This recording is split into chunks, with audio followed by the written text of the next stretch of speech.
All right, here we go, G-Man. I have no idea what episode number this is. I think it's 13 or is it 14? I don't know. Is it 14? Last week was It lucky is number 14. 13. I think this is number Yeah, 14. it 14 is number 14. concurrent episodes, no issues.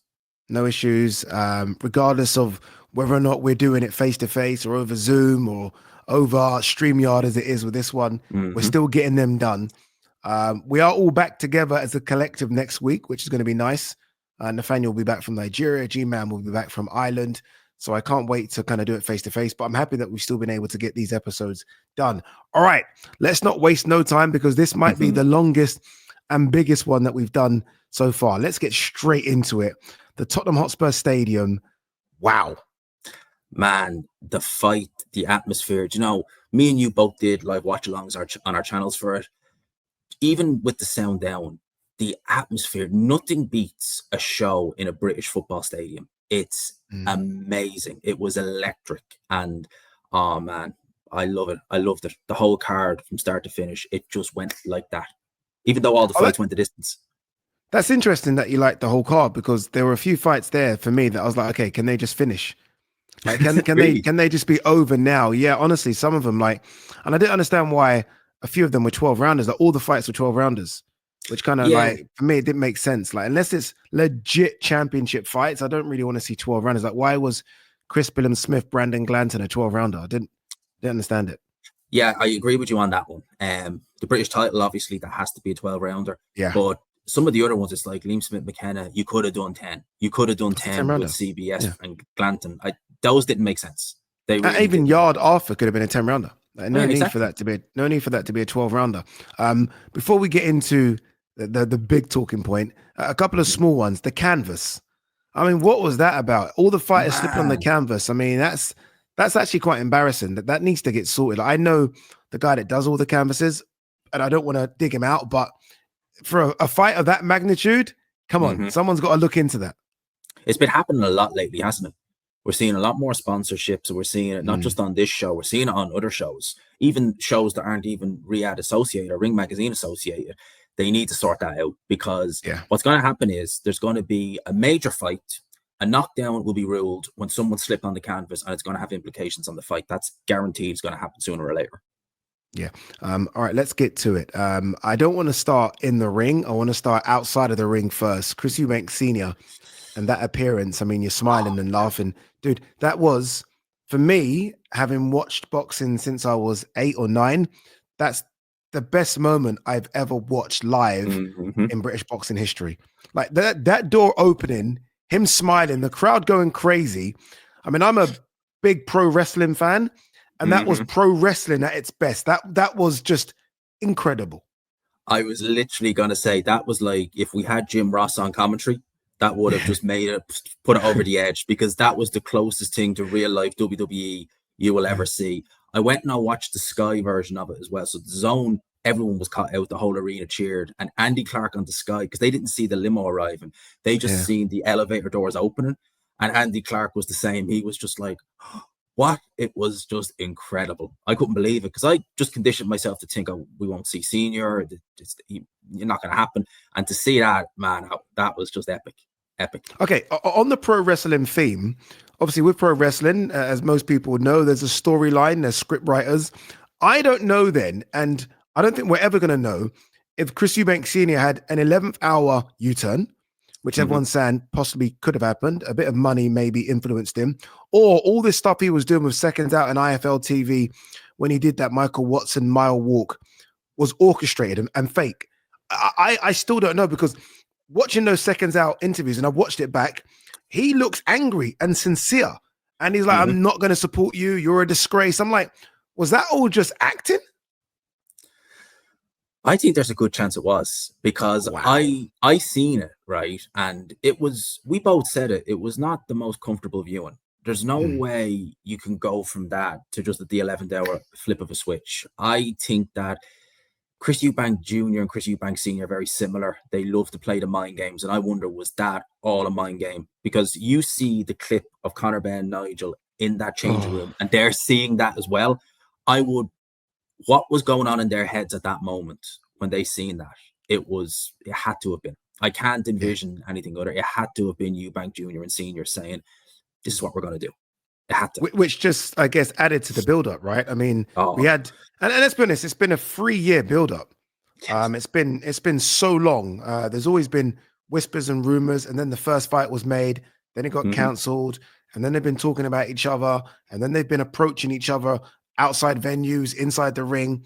But then you had the egg slap, and then you had the Eubank Senior thing. It's been the greatest build-up to a fight we've ever witnessed. I mean, Oh, it, yeah. it couldn't get any better. And then I guess that Eubank Senior moment, right on the 11th hour, just kind of just took it to an absolutely astronomical level, to the point where Eddie was like, it's done 1 million pay-per-view buys.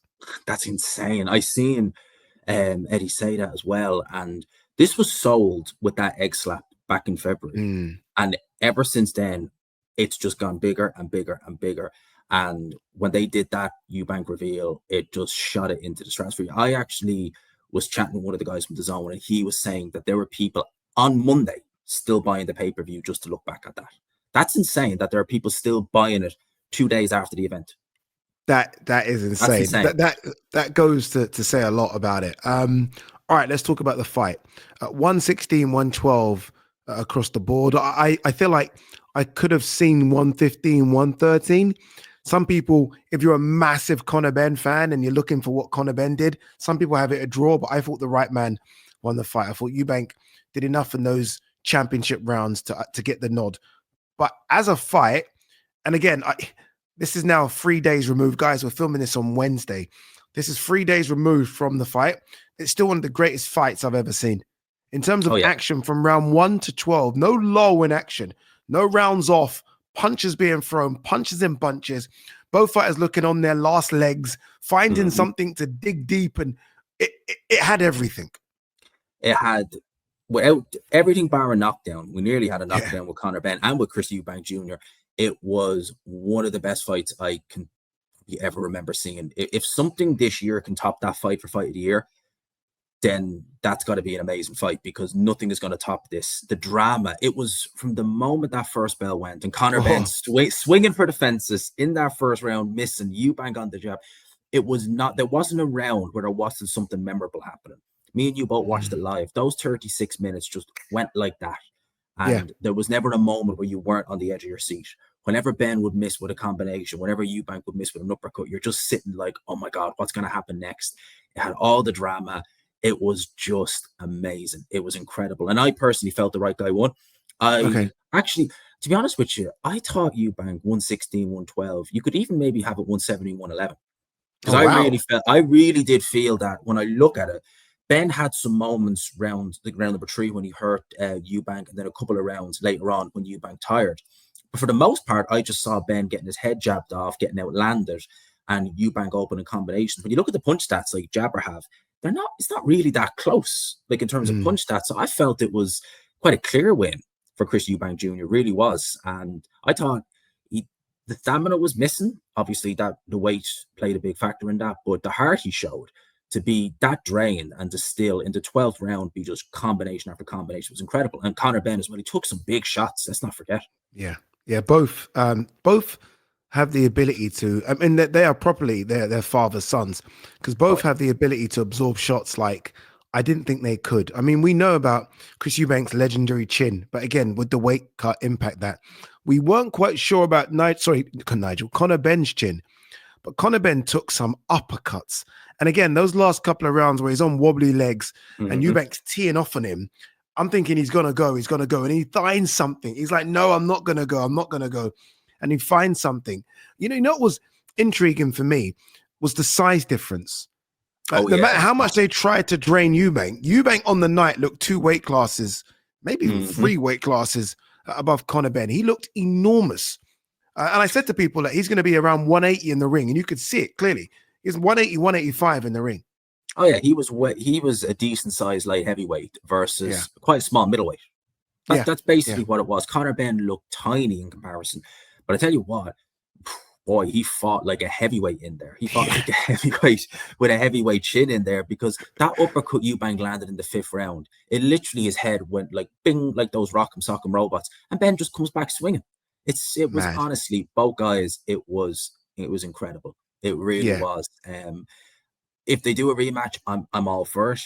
But man, Conor Benn has proven something to me. I really did wonder where he was at, but he really proved something to me in there, that he Okay, has okay. so much What resolve. did he prove? Because there's a lot of people prior to that saying things, and rightly so. Like Conor Benn hasn't fought British level guys yet, so we don't even know if he's British level, right? Let alone European and world title level, which Eddie's talking about. After seeing that, what level is Conor Benn? Oh, he's certainly above British level, and probably I would say above European level. Okay. Which is a shame, because you At what look and weight? think, At what weight? oh, at welterweight, definitely. Okay, I cool. wouldn't. I'd be very reluctant to put him in there against the top guys at 154. No, don't go near middleweight, obviously.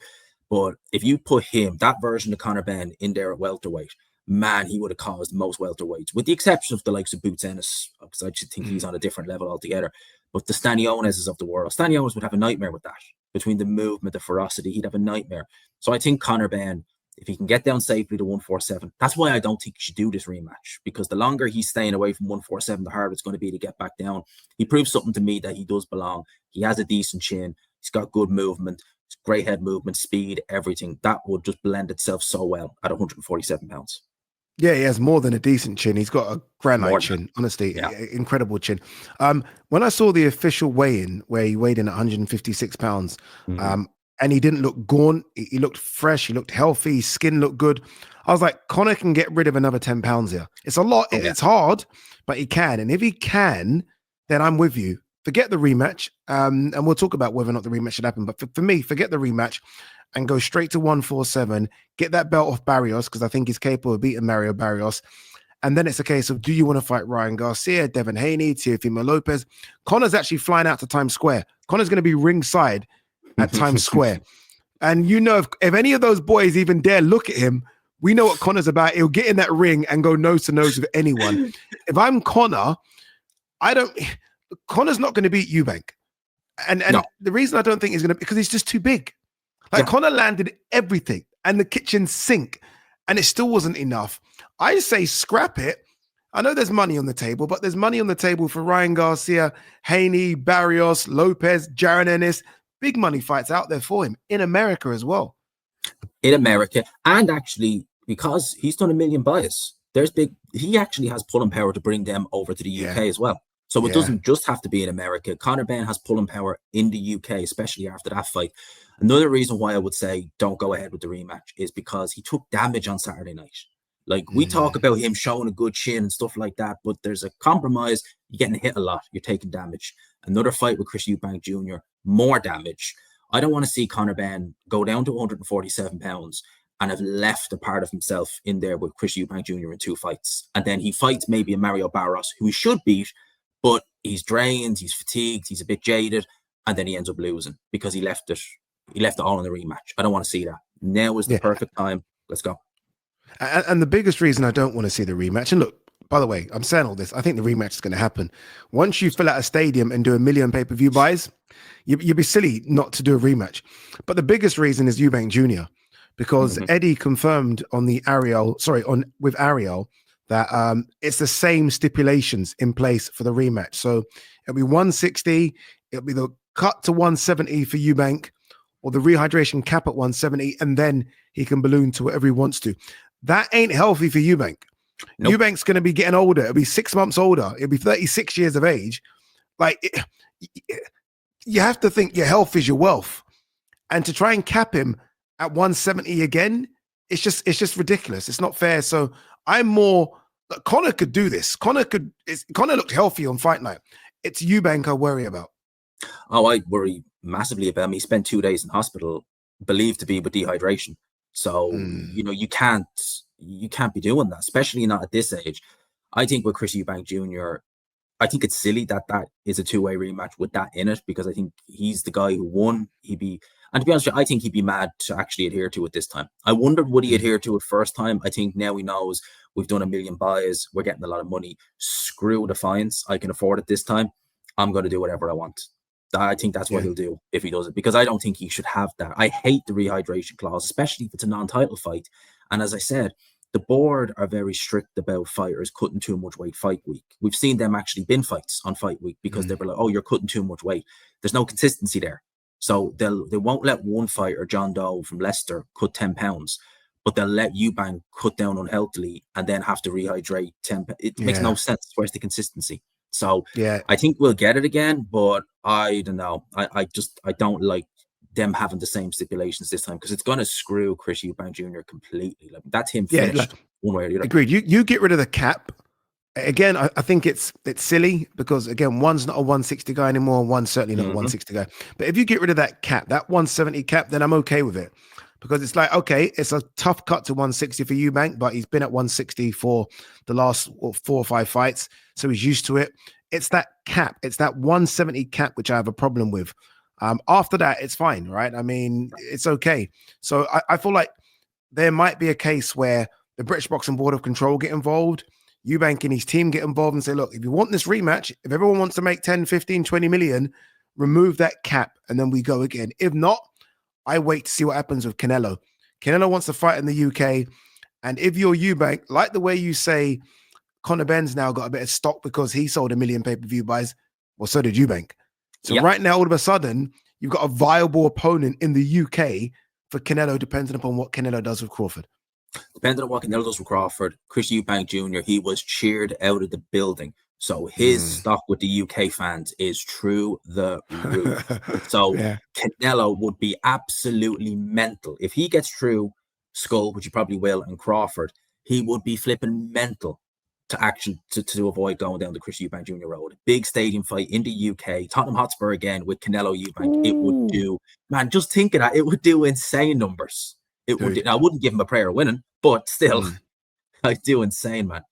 Yeah, like he would be gold at the press conference. Yeah, like Canelo wouldn't have seen anything like this. Eubank Senior is involved from the beginning. Like this isn't a case of having to kind of like Eubank, please get involved. He would love it because it's Canelo, and I think Canelo will be surprised as to how many fight fans Canelo's got over here. Yeah, like people that couldn't afford to travel, that won't travel to America but love Canelo. Like it'll be surprised. I think it would be an incredible fight next year. But look, again, we are so far away. Yes or no? Does the rematch happen? Yes or no? I'm going to go and say no. Ooh. I think Eubank and his team, they're not stupid. They know what they went through with that rehydration clause, and they know that they probably left a good bit of themselves in the ring. I think that if that's in place and if Eddie Hearn dig his heels in on it, they'll just say, no, I don't. We want to do something else. And as well, and the thing you need to remember is they've done 1 million pay-per-view buys. They sold out Tottenham Hotspur Stadium. Chris Eubank Jr. could fight Liam Smith, Aaron McKenna at 168 pounds and do amazing numbers after that. So he's in a really powerful position now, as is Conor Benn. Yeah. Both are. And I feel like it would never do the same for me like that one. No. Like the Eubank Senior intrigue, the egg slap, like it's never going to be as good. Like it never. And sometimes it's okay to leave it. You know, like when films always try to do a sequel and then a prequel. And it's like, well, you just ruined the franchise. Just leave it. Let it be. And I just want this to be left as it is. That's kind of what I want. But I disagree with you. I think it will happen again. I think money talks. And I think there's just too much money. I think they'll come back with all the figures and be like, look, guys, this did this.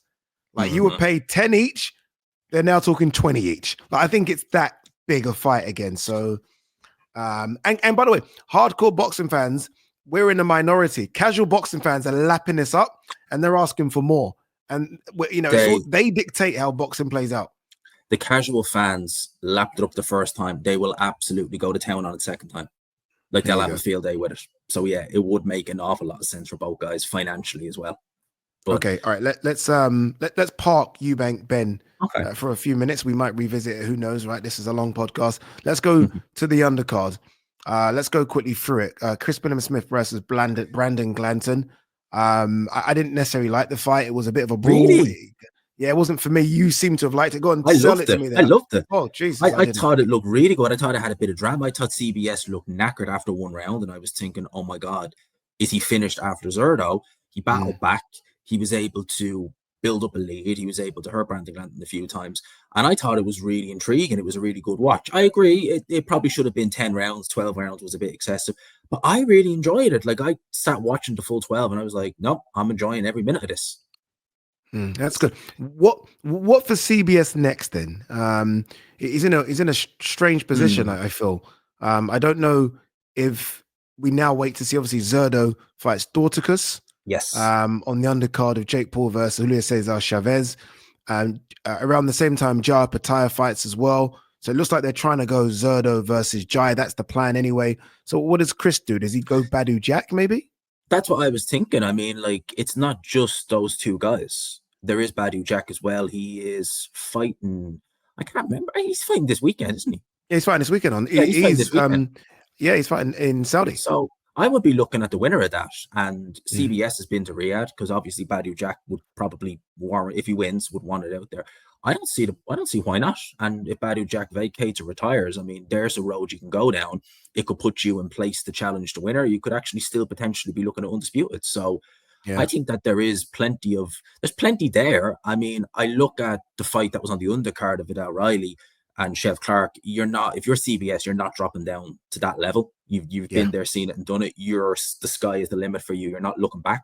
So I think he'd be looking at the likes of Badu Jack. If the two champions they're on a collision course, so it's no point waiting. Why not fight a Badu Jack if he wins, or whoever the winner of the fight the weekend is? You're right. I mean, if you're CBS, like, with all due respect to Vidal Riley, who by the way, I think is going all the way. But for now, that fight against Brandon Glanson would have been a case of CBS asking himself, does he still have it? Against, a big punching American, does he still have it? The answer is now yes. It's a case of, okay, let's get back to that world level mix then. So I agree. It's either a world title fight or someone very highly ranked. So that means he leaves the British scene. I don't think he's going to fight any of the guys in the British scene. You mentioned Vidal Riley there. Let's go straight to that fight. Vidal Riley, Chev Clark. I don't know. I'm still confused. Was it a really, really, really bad day for Chev Clark? Or is Vidal Riley really, really, really good? I don't want to sound disrespectful to Vidal Riley, but I think it was a bit of both. There was no urgency from Chev Clark. I thought that he would know. He's 34 years old. You got to win. I thought there would have been more urgency, but having said that, Vidal Riley was just sublime. Like, I couldn't believe what I was seeing. I really didn't think he had those levels to his game. I hadn't seen it before. Yeah, and that's the thing. I think a lot of people were telling me he was this good, but I was like, okay, let me see it. Let me see it against someone. Yeah. And Chev Clark is certainly someone. He's the reigning champion. He fought for the European title, lost out on that narrowly. So Chev Clark's a very good fighter. Vidal, I'm not joking. I could have given Vidal every single round. Oh yeah, like every single round. So Vidal could be one that I think in the next 18 months he's in that mix. Honestly, I think he could fly through sort of the European scene very quickly. As for Chev Clark, I don't know. It's back-to-back defeats, as you mentioned. 34. I don't like the Virgil link up at all. So I'm not quite sure what he does. And I think I like Virgil Hunter, but there was no urgency from even the corner in that fight. So it was so mellow. It was almost like they thought they were doing enough to win when they clearly weren't. Yeah, 34 years old. I don't know what you do. If he was 28 and this happened, I would say, fine, look, nothing to worry about. Back to the drawing board. 34, I mean, for a cruiserweight, you're probably looking at another 2 years of actual peak, and that's it. See, make hay while the sun shines, and a performance like that, it's not going to help. Yeah, he's lucky that there are a number of sort of cruiserweights in the country. Mikhail Lowell, I think, still around. Isaac Chamberlain still there. Names that people know. Yeah, so those type of guys. And then if he gets past those guys, then you maybe go again. So look, we'll see what happens to him. I'm going to leave the floor for you now because I do want to hear your thoughts on Anthony Yard against Lyndon Arthur. So I'm just going to sit back. I'm not going to do anything. I'm going to say, okay, give me your thoughts, G-Man. Anthony Yard, you've taken what I thought would be a great career and you've gone and ruined it because you look terrible. Lyndon Arthur looked very good, I'll give him that, but you looked absolutely awful. There's no improvements there. You're 33 years old, and what you could have done in your career, you've gone and you've wasted it. Simple as that. You need to leave Tunde Ajayi. You've only got about 2 more years left of your absolute peak, and if you don't do it now, then you're just going to be a big what if story. Wow. That all right? That all right? That just perfect, yeah? You think? That was yeah, I mean, you kind of summed it up all in about 30 seconds there. I was disappointed with his performance. Like, I'm a big Anthony Yard fan, and look, you're only disappointed when you think someone has extra talents. Like, if I didn't think Anthony Yard was above British and European level, I wouldn't care so much. But I genuinely think this guy can be a world level light heavyweight. He's got good hand speed. He's got very good punch power. He's got a chin. I think Paterbev cracked him a few times. Kovalev did as well. He didn't really budge. So yeah, I was disappointed. But then on reflection, I was like, wow, is Lyndon Arthur better than I thought either? Like Lyndon Arthur's jab was fantastic. Lyndon Arthur looks Brilliant. huge on the night. So I'm split on it. Well, I don't know what he does now, Yard, either. well, you see, Lyndon Arthur, he looked a bit shell-shocked the first round because last time he fought Yard, he got blown out of the water. And I thought that would be the same thing. But it wasn't. And his jab, you're right, was really good. It was really on point. But for me, Anthony Yard, he should have been able to redo what he did the second time. And that to me shows that he's not just stagnating, but he's regressing. He's regressing as a fighter because he's not learning anything. And as you say, I see a fighter in Anthony Yard who has talent to burn, and it's just being wasted. I think that Tunde is a great trainer for being able to bring him to where he is with such limited experience. But I think that he's a bit like AJ with Rob McCracken. He's gone as far as he can go. The only thing that's left now is to stagnate and regress. You need to move on. Someone can add more elements to your game. Ben Davison, someone like that, could add so much to Anthony Yard's game. I think that's what he needs to do, because Lyndon Arthur, truth be told, as good as he looked, he had some really shaky performances. Remember the fight against the Argentinian guy on Channel 5? Yeah, he was nearly stopped in that fight, and he pulled a knockout late. Now, you're not telling me that Anthony Yard is, the same as that guy he fought. So I think with Anthony Yard, there's serious changes need to be made, and I don't think he's doing them. And bear in mind, he's wasted a good 2 years of his career. He had 2 years since he fought Beterbiev. Since then, he's had 3 fights, not including this one. And Vilkans was the best out of all of them, apart from now. And he fought 2. What is he doing? You can do that at 24, 25. You can't do it in your mid-30s. I worry that whatever Tunde's taught him is now so ingrained, because Tunde's had him since he was a teenager. Yeah. So you're talking half of his life. I don't know if a trainer can sort of coach him out of those things. You're saying he's got a couple of years left, which basically means 4 fights maybe. I don't know if a trainer can coach him out of that. And my thing is the matchmaking. I don't know if this is a Tunde thing or a Queensbury thing, or last time round was a Ben Shalom thing. I think the matchmaking's damaging him. I feel like the drop-offs are too big. The drop-offs are too big, and then you can't just turn it on again when you get in there against someone good. He can't go from the very highest of light heavyweights to people nobody knows, and then jump up straight to the very highest again. It's not working for me. No, the matchmaking has been ridiculous, and Frank Warren, as we know, is a brilliant matchmaker. So it's even more strange. Frank Warren just seems to have this instinct that he knows who to put his guys in with at the right time. With Yard, it's been like you fight Sergei Kovalev, and then you pick these guys who on the surface don't have a bad record, but you kind of wonder who did they actually fight to get their wins, because they don't look like they can even throw a straight shot properly. And it's just not good enough. And you pick up so many bad habits doing that. You stagnate, you literally go and repeat everything you do in training. You're not learning anything new. And it's been happening too long now. And listen, every time he's stepped up, he's not just stepped up to, a fringe world level guy to get him ready. He's just gone, from 0 to 60 and then back down to 0. And you can't do that. You can't do that and expect to improve. Sorry, you can't. No, you're right. It'd be interesting to see if they do try and make that Buatsi fight now, or was that performance that bad where everyone's like, no, not excited. So it's compounded. Buatsi's coming off a loss. Yeah. And then Yard didn't look good. So all of a sudden, 12 months ago, that fight was like, okay, we'll do the O2 Arena, maybe pay-per-view. Now you're thinking, there's not enough money in it anymore. Like, I don't know if people want to see it as much as they did 12 months ago. That's why you've always got to strike while the iron's hot. Exactly. Everyone keeps rolling the dice here, and now the numbers are not up.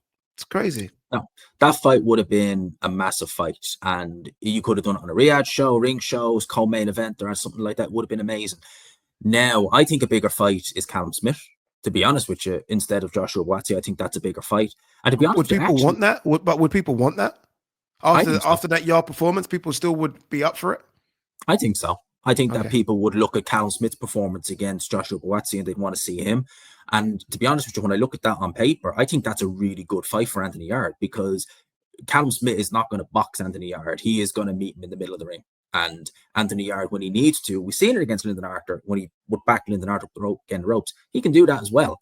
So I think we'd see, and he'd have to be better. He would have to be better against someone like Callum Smith. So I'd love to see that fight next. Buatsi, I don't know. At one stage, massive fight. Now, Yar's performance on Saturday, Buatsi's loss. I think both guys need a good performance each, and then that fight is sellable again. Right now, I don't think it is. Okay, cool. All right, Aaron McKenna, apologies, McKenna. against Liam Smith. McKenna looked sensational. It's the one fight where I did my predictions. It's like, yeah, Liam's going to get to him.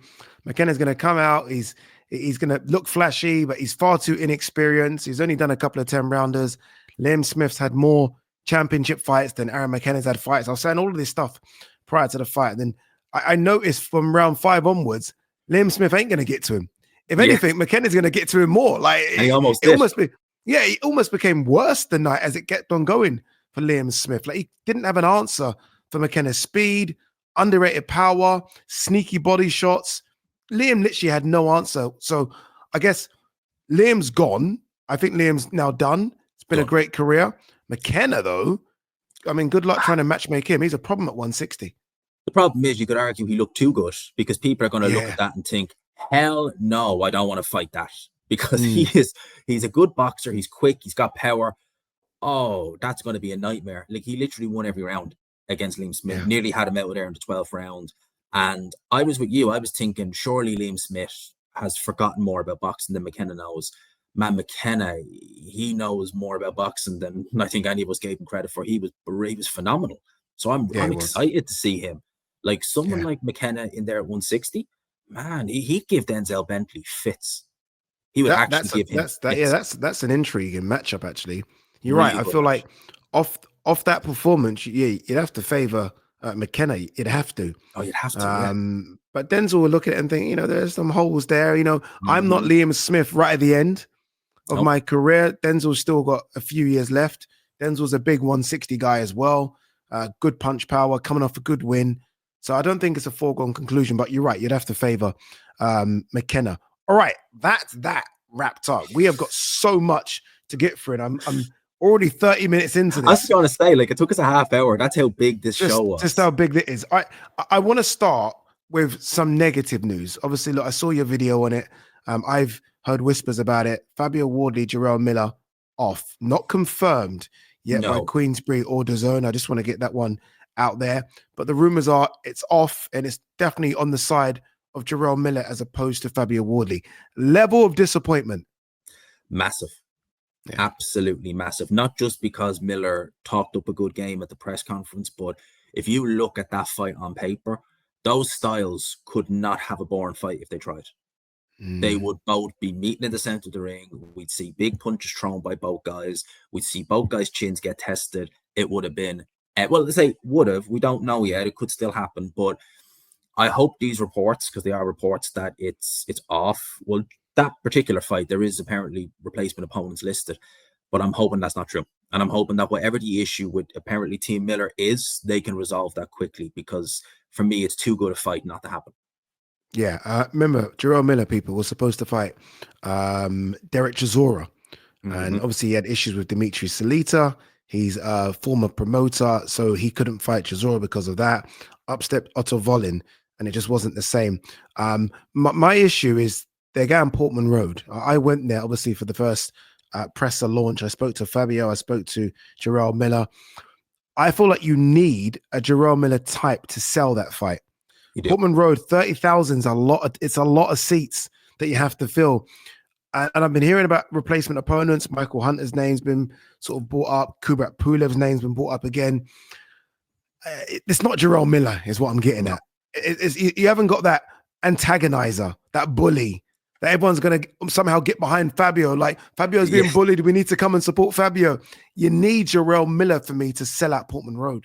He pretty much did most of the work by wearing the Norwich jersey to the first press conference. So he already antagonized the hell out of the Ipswich fans. So they would have been coming just to boo him out of the building and see their guy do the job. If he's gone, that's taken a lot of, because Michael Hunter doesn't really have that, nor does Pulev. No. The Pulev one, you could sell it as a world title fight, so maybe, but you need the villain. Like Fabio Wardley is the Ipswich boy, true and true. He's the Ipswich town fan. He's there at Portman Road. He's their hero. They need their villain, and that's Miller. Okay. Let's say Miller is out. Let's just play this game very quickly. In an ideal world, again, schedules permitting, what heavyweight would you like to see opposite him? Lawrence Cody. Same. Yeah. Yeah, Lawrence I know Lawrence Cody Michael was the Hunter was name I said mentioned, as well. but Cody is the one I'm looking at thinking, yeah, I want to see that fight because I think it'd be Yeah, and I really feel good. like an all British dust up. We love our domestic dust ups. And I said a Coley or Andy Ruiz. I don't know where Andy is. I don't know what's going on. But for me, a Coley's the one. A Coley's the one. And I say that, I don't know. I seen your video. I haven't watched it yet. So I said a Coley without even having knowledge that that's what you said. Actually, I haven't watched your video for today yet. Yeah. So that would be my 100% pick. I know he's based in Dubai, but a Coley, since he's been a heavyweight, he just seems ready to go. And I think that fight right there just makes sense. And if you lose, if a Coley loses, it's not the end of the world. If Wardley loses, you lost to a former world champion. It's not the end of the world. You can go again. That fight makes so much sense. Domestic does stuff. I love it. I love it. I love it as well. I think it will be epic. And Okoli's now taking on this new role as someone that doesn't give a damn. I see him on social media go for Dillian White. Yeah. Like he's now become that guy. So if you do need someone to play the role as the villain, the antagonizer, Okoli will put his hand up saying, "Oh, I can do that." Obviously not like Jerome Miller, but Okoli can do it. So I'm with you. I think Okoli as well. Tickets went on sale today. Again, we're filming this on Wednesday for Usyk versus Dubois 2. I see Dubois give Usyk a little bit of a shove out of character. Not like Dubois. It felt awkward for me. I was like, what are you doing? It didn't quite sit right with me, but he's done it. Level of excitement for this one? Massive, to say the least. In particular, after yesterday's press conference, I think Team Dubois are making a catastrophic mistake antagonizing Alexander Usyk. I think they really are, because I think Usyk is going to go out for the jugular. He's going to have more motivation now than ever because they're annoying him. And I think that this is going to absolutely bite Team Dubois up the backside, what they're doing. They would have been better off saying nothing. I agree, because you don't want to antagonize one of the greatest fighters we've ever seen. But I almost like this side of Dubois and his team. Like, we're not staying silent anymore. And look, ultimately, they've got to speak because they know Dubois is not going to. So Don Charles has taken up that role. George Fox, Don Charles' sons, obviously played a big role in this proceedings as well. And look, if you're Dubois, you've got to say to yourself, I am the number 2 best heavyweight in the world. So you've got to keep saying it to yourself every night. Like, this isn't when I first fought him where I wasn't even a top 10 ranked heavyweight. I am now considered by everyone the 2nd best heavyweight in the world. I give him a chance. Oh, I do as well. Usyk favorite, but I give him a chance. And I would say first time you were challenger, this time you're champion. Ooh, so you're not even the challenge, because he's the champion. This isn't him challenging Usyk. This is him wanting to unify, be undisputed. So I'd be saying, first time I was challenger, now I'm the champion. I'm the champion. So I think, and I believe me, I give him a good chance in this fight. I'm not picking him to win. Like what kind of what? So I give him a 25% chance. Where are you? Is that all? Yeah, that's it. Yeah, I mean, Usyk's still Usyk. I would actually say that I would maybe go as far as 60-40 in Usyk's favor. Oh! Sitting back in the seat there. No, honestly, I would. I think Dubois has improved that much that I would give him a very good chance. And I think Father Time is undefeated. Usyk is slowing down. And I think that right now, I'm still favoring him. Don't get me wrong. I'm not picking Dubois to win. But I think that people are going to be shocked come July how competitive this fight's going to be. Yeah. It's going to be very competitive. What chance would you have given Joseph Parker against Usyk? Just want to see where you are here.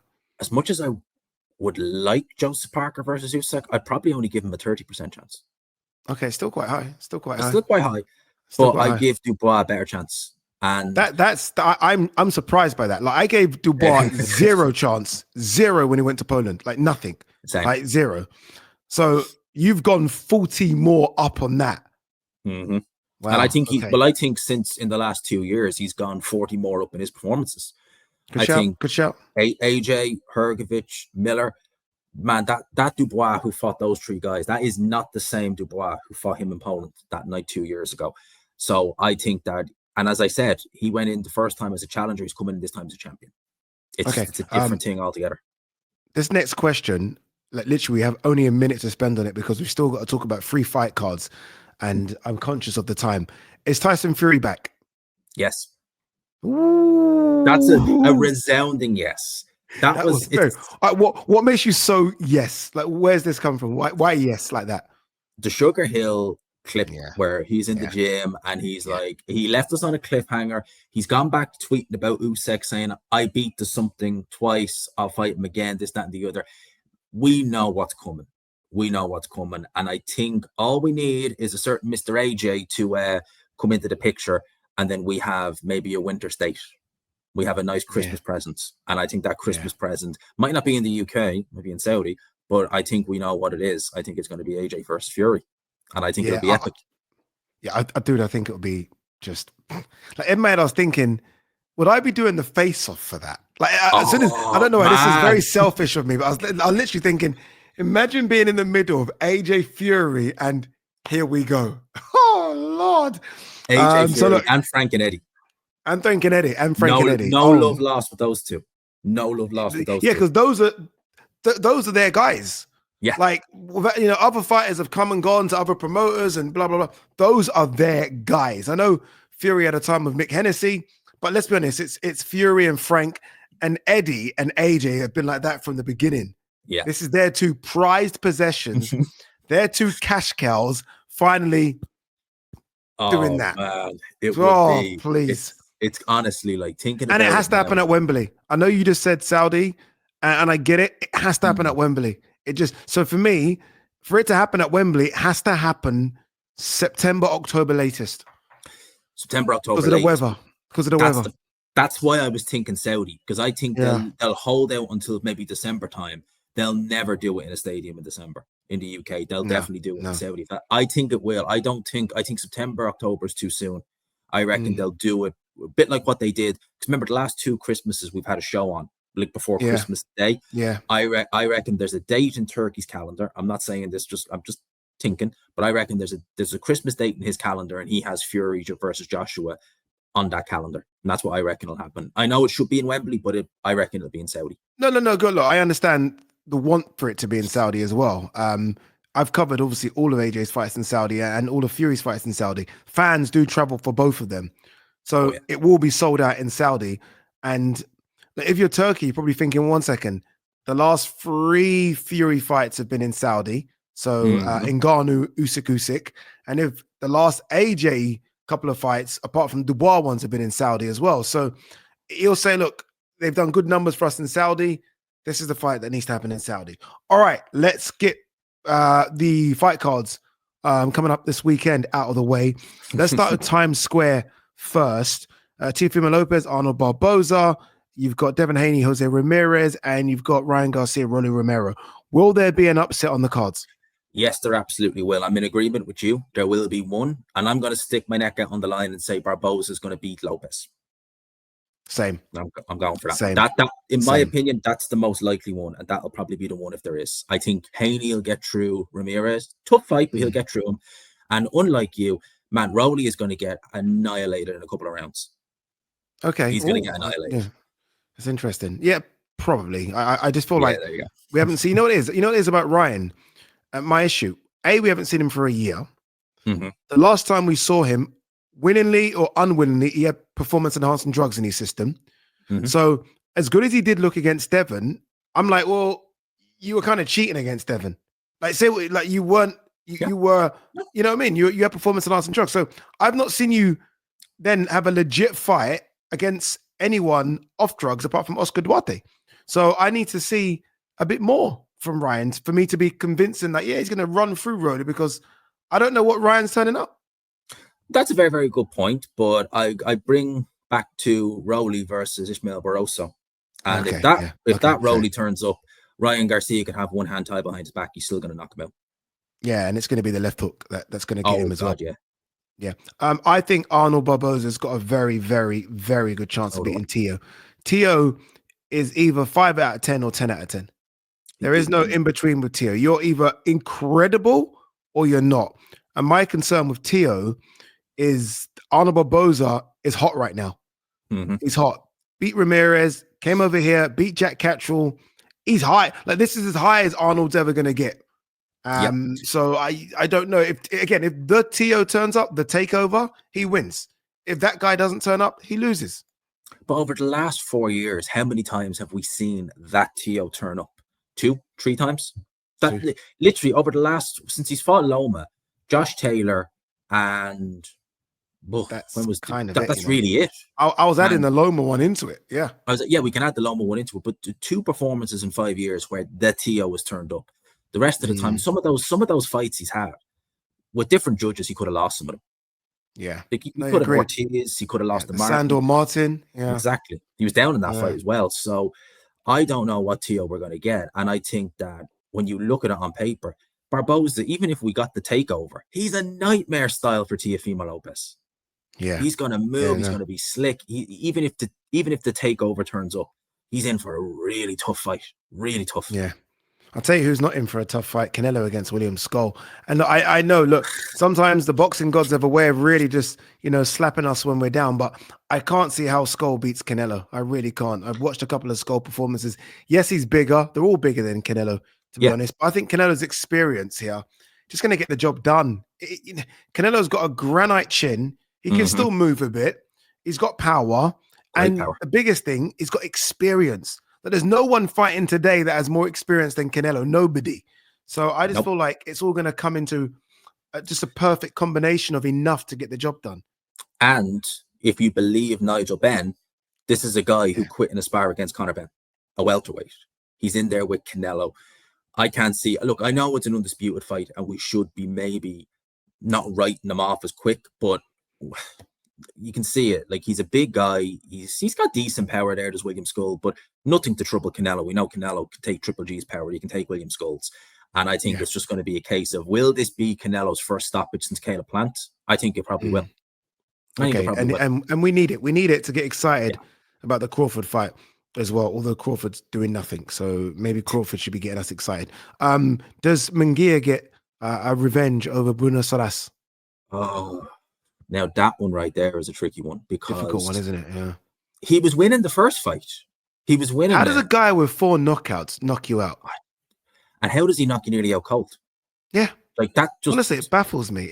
Are we having a Joe Joyce moment with Munguia? Because Munguia is always, his last 10 fights, he gets hit. Like Munguia gets hit. It's a lot. And I'm wondering whether or not it's now caught up with him and it's just gone. You know, like when it just goes, it goes, and your punch resistance gone and it's gone. Because a guy with 4 knockouts shouldn't really be putting you to sleep. A guy with 4 knockouts, I mean, if you're getting even like stunned by him, you'd be saying, that's a worry, because, who does he ever stun? He knocked him out cold nearly. And I don't know in his hometown. I don't know how you get over that so quick. I really don't. So I think, look, if the best Munguia turns up, he wins. But one thing I will say Munguia did, he'd no respect for Soras. He'd no respect whatsoever. So I think knowing now, okay, he actually does hit hard, he can knock me out, he will be a bit more careful. Because he dropped Soras in the first fight. He literally would just go into exchanges. He would go into attack with his chin wide up in the air saying, hit it. He's not going to do that this time. No way. Yeah, no, mad to. Part of Canelo's camp as well now, so he's been training alongside Canelo, so hopefully there's some improvements there defensively, because Canelo defensively is fantastic, something Canelo doesn't get rated for enough, I think. Martin Bakoli versus Efe Jagba. No one's speaking about Efe Jagba. Everyone's speaking about Martin Bakoli, right? Because obviously he got knocked out the last time we saw him. He's showing everyone that he's lost a lot of weight. I still think he looks a bit heavy, but he's lost some. He's not going to be as heavy as he was against Joseph Parker. But the last time we saw him, he was getting up off the canvas. Last time we seen that's my concern. My last concern. And if this fight was in New York, if his last fight was in New York or the UK, he doesn't fight. He's on a 90-day suspension, and then he has to get into camp. How much sparring has he done in camp as well with that knockout? Because you're not going to want to risk him even getting hit in sparring with headgear. Yeah. I don't know. If Martin Bakoli never fought Joseph Parker, I would be saying he wins this fight handily at a canter. I've no confidence in him. I'm gonna pick him because I believe he is on his day the better fighter, but I've no faith in Martin Bakoli. And as well as that, you showed me the clips of him in camp. Why is my guy a heavyweight wearing a sweatsuit a couple of weeks before a fight?